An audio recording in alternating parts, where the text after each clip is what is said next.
If you turn back to page 71 of your notes, you should have this example filled in already. We had a sample size of 28, so 27 degrees of freedom with a 95% confidence level.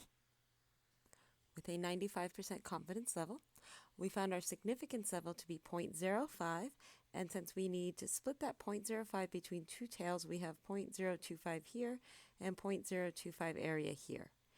Now let's look at this table in the back of the book. I'm using a table from an older version of our book, but if you look at the back of your textbook or at the yellow stats packet you received in the math lab or in my class, you should find this table as well. And notice it says area to the right of the critical value and degrees of freedom here. So let's go back to our sketch. So for the chi-squared right critical value, the area to the right is 0.025, and we have 27 degrees of freedom. So on your table, start by looking at your degrees of freedom. And now at the top, 0.025 area on the right is this column. It's the third from the last column. So 1, 2, third column from the right. So let me intersect that with 27. And that would be here.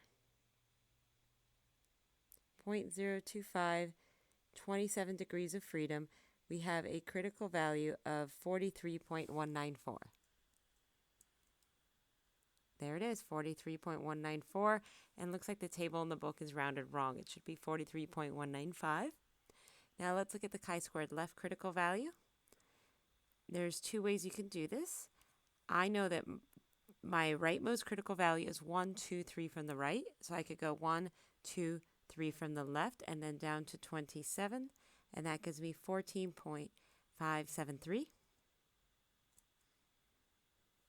which is here. Or pull out your calculator.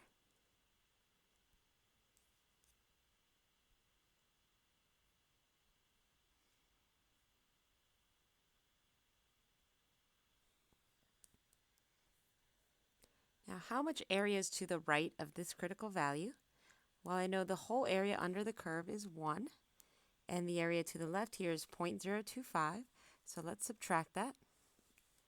That means the area to the right of the leftmost critical value is 0.975. So here on our table, 0.975, and then down to 27 degrees of freedom, that's 14.573. And there is our second critical value.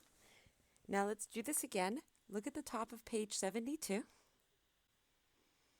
And we used our calculator here with 22 of a sample size, so 21 degrees of freedom, a significance level of 0.1. How can we find the area to the right of the rightmost critical value? Well, let's divide that number by 2. 0.1 divided by 2, 0.05. Now visually, what does this look like? Here on Geogebra we can see we have 21 degrees of freedom. And on the right here, we want 0.05 area. And so that is the area here on the right. It also gives us the critical value, but I'm going to show you how to do this on a table. And here's that same critical value here. The Geogebra version is rounded to one more decimal place. So on the table, the rightmost critical value, we want 21 degrees of freedom, which is here on this nearly bottommost row, 0.05 area on the right, which is here. So that's 32.671, which is the same value we found in our notes earlier, 32.671, also the same value that Geogebra gave us. Now, what about the left side?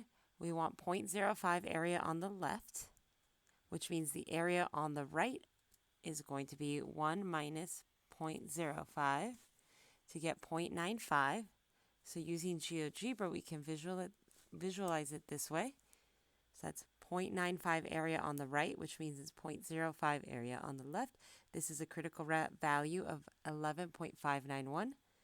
As we can see, we found 11.591 earlier. Now on a table, Let's find 0.95 area on the right, which is this column right here. Oop. This column right here. Ooh, can I highlight the whole thing? Yes. And then I want this row of 21, and that gives me this critical value of 11.591. That concludes this video.